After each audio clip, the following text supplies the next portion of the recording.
حضرت سیدنا امام حسین رضی اللہ تعالی عنہ کے صاحبزادے حضرت امام زین العابدین رضی اللہ تعالی عنہ آپ اللہ کے بندوں کو درس اخلاق دے رہے تھے، واعظ و نصیحت کر رہے تھے، خوبصورت زندگی گزارنے کے طور طریقے بتا رہے تھے۔ اتنے میں چند عورتیں آئیں، آ کر کہنے لگی، اے نواسۂ رسول، غربت نے کمر توڑ دی ہے، رزق بڑھانے کا کوئی وظیفہ بتا دے، رزق بڑھانے کا کوئی عمل بتا دے۔ اب حضرت امام زین العابدین نے جو عمل بتایا ہے وہ دل کے کانوں سے سنیے گا۔ حضرت امام زین العابدین نے فرمایا، اے اسلام کی مقدس شہزادیوں، جب تم دنیا کی مفلسی سے تنگ آ جاؤ، جب تم دنیا کی غربت سے تنگ آ جاؤ، جب رزق کا کوئی راستہ نظر نہ آئے، پریشانیاں بڑھنے لگیں، مصیبتوں میں پھنسنے لگو، تو صدقہ دے کر اللہ سے تجارت کر لیا کرو، صدقہ دے کر اللہ سے تجارت کر لیا کرو۔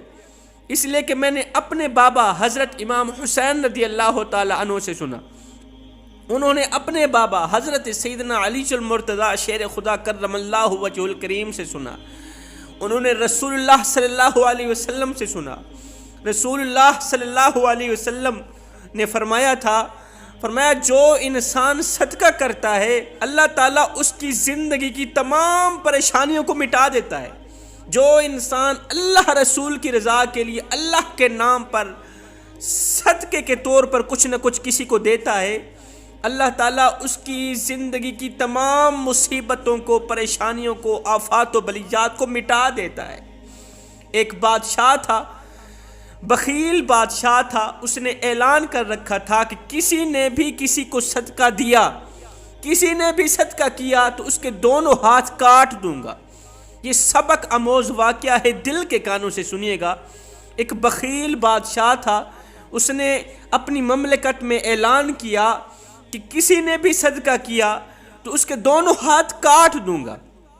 3 دن کا بھوکا شخص ایک عورت کے پاس آیا، کہنے لگا کہ میں 3 دن کا بھوکا ہوں، کھانے کو کچھ نہیں ملا، خدا را اللہ کے نام پہ صدقے کے طور پر مجھے 2 روٹیاں دے دو، میری بھوک مٹا دو۔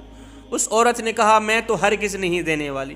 اگر بادشاہ کو پتہ چل گیا، بادشاہ نے اعلان کر رکھا ہے کہ اگر کسی نے بھی کسی کو صدقہ دیا تو اس کے دونوں ہاتھ کاٹ دوں گا، میں تو بابا اپنے دونوں ہاتھ ہرگز نہیں کٹوانے والی۔ اس شخص نے کہا، میں بھوکا ہوں، اگر میں بھوک سے مر گیا تو قیامت کے دن اللہ کے سامنے تمہارا گریبان پکڑ کے شکوہ کروں گا، مالک میں بھوکا مر رہا تھا، مجھے روٹی کی اشد ضرورت تھی، مال کے ہونے کے باوجود بھی اس عورت نے مجھے کچھ بھی نہیں دیا، تو مرنے کے بعد اللہ کو کیا منہ دکھائے گی، اس دن اللہ کو کیا جواب دے گی۔ اس عورت کو ترس آیا، رحم آیا، اس عورت نے صدقے کے طور پر اس غریب اور بھوکے شخص کو 2 روٹیاں دے دی صدقے کے طور پر۔ یہ خبر پھیلتی پھیلتی بادشاہ تک پہنچی۔ بادشاہ کو جب پتہ چلا کہ کسی عورت نے میری نافرمانی کی ہے، صدقہ کیا ہے، بادشاہ نے اس عورت کو اپنے دربار پر بلایا، اس کے دونوں ہاتھ کاٹ دیے۔ وقت گزرتا گیا، کچھ دن بعد بادشاہ نے اپنی ماں کو کہا کہ میری خواہش ہے، میں دنیا کی سب سے بڑی حسین و جمیل عورت سے شادی کرنا چاہتا ہوں، میرا رشتہ تلاش کرو۔ عورت بہت ہی بڑی حسین و جمیل ہونی چاہیے۔ اس کی ماں نے کہا کہ ہمارے شہر میں ایک عورت رہتی ہے، اتنی حسین و جمیل ہے، اتنی حسین و جمیل ہے کہ میرے وہم و گمان کے مطابق چاند بھی دیکھ کر شرماتا ہے۔ اللہ تعالیٰ نے اس عورت کو بڑے ہی حسن سے نواز رکھا ہے۔ بادشاہ نے کہا، پھر جاؤ نا، رشتہ طے کر کے آؤ۔ ماں نے کہا، اس میں ایک بہت بڑا عیب ہے۔ بادشاہ نے پوچھا، کون سا عیب ہے؟ کہا، اس کے دونوں ہاتھ نہیں ہیں، دونوں ہاتھ کٹے ہوئے ہیں۔ بادشاہ نے کہا، مجھے قبول ہے۔ بادشاہ نے اس عورت کو اپنے دربار پر بلایا، شادی کر کے اسے اپنی زوجیت میں لے لی۔ پتہ یہ کون سی عورت تھی؟ یہ وہی عورت تھی جس نے صدقے کے طور پر 2 روٹیاں دی تھی، اور بادشاہ نے اس کے دونوں ہاتھ کاٹ دی۔ وقت گزرتا گیا، اس کا ایک بیٹا پیدا ہوا، بچہ پیدا ہوا۔ بادشاہ کی جو دوسری بیویاں تھیں، اس خوبصورت بیوی کو دیکھ کر جلتی تھیں، حسد کرتی تھیں، بغاوت کرتی تھیں۔ بادشاہ کہیں جنگ کے لیے گیا، کہیں دور گیا، تو پیچھے دوسری سونکنوں نے بادشاہ کو پیغام بھجوایا کہ وہ جو خوبصورت عورت گھر میں لے کے آئے تھے، بیوی بنا کر لے کے آئے تھے، اس نے آپ کی عزت کی دھچیاں اڑا دیں، وہ تو کمینی نکلی، وہ تو فاحشہ نکلی، کم بخت، اس نے تو آپ کی عزت کا جنازہ نکال دیا۔ بادشاہ یہ سنتے ہی غصے سے آگ بگولا ہو گیا۔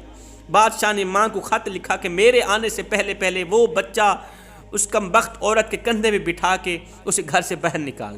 اب وہ عورت روتی ہوئی، تڑپتی ہوئی، چیختی ہوئی، چلاتی ہوئی، اللہ میں نے تو تیرے نام پر فقیر کو 2 روٹیاں دی تھیں، مجھے نہیں پتا تھا کہ مجھے اتنی بڑی سزا ملے گی۔ اس عورت نے صحرا کی طرف رخ کیا، روتی چلی جا رہی ہے، اللہ کو فریادیں کرتی چلی جا رہی ہے، شکوے شکایت کرتی چلی جا رہی ہے۔ راستے میں ندی آئی، اس عورت کو پیاس نے ستایا، پانی پینے کے لیے اس نے اپنا سر نیچے کیا، وہ بچہ کندھے سے نیچے اترا، پانی میں ڈوب گیا۔ آزمائش کے اوپر آزمائش، امتحان کے اوپر امتحان، مصیبتوں کے اوپر مصیبتیں۔ ایک تو ہاتھوں سے محروم ہو بیٹھی، دوسرا بادشاہ نے طلاق دے دی، تنہا رہ گئی، اکیلی رہ گئی، تیسرا ایک بچہ تھا وہ بھی پانی میں ڈوب گیا۔ ندی کے کنارے بیٹھ کے زاروں قطار رونے لگی، تڑپنے لگی۔ اتنے میں 2 آدمی آئے، پوچھا کیوں رو رہی ہو؟ کہا میرا بچہ ڈوب گیا۔ انہوں نے کہا کیا تو پسند کرے گی کہ ہم تیرے بچے کو صحیح سلامت زندہ واپس لے کے؟ کہا ضرور کروں گی، جلدی کریں۔ ان دونوں نے دعا کے لیے ہاتھ اٹھائے، اللہ کرنا ایسا ہوا اس کا بچہ زندہ صحیح سلامت واپس لوٹ آیا، وہ بڑی ہی خوش ہوئی۔ اب ان دونوں لوگوں نے کہا کہ کیا تو چاہتی ہے کہ تیرے دونوں ہاتھ ایک بار پھر سے اللہ تعالیٰ نواز؟ اس نے کہا ضرور چاہتی ہوں۔ ان کی دعا قبول ہوئی، کٹے ہوئے ہاتھ واپس آ گئے، اب ہاتھ بھی صحیح سلامت، بچہ بھی زندہ صحیح سلامت اللہ نے واپس لوٹا دیا۔ یہ دونوں شخص جانے لگے، اس عورت نے پوچھ لیا کہ تم ہو کون، اتنی بڑی مدد کو آئے؟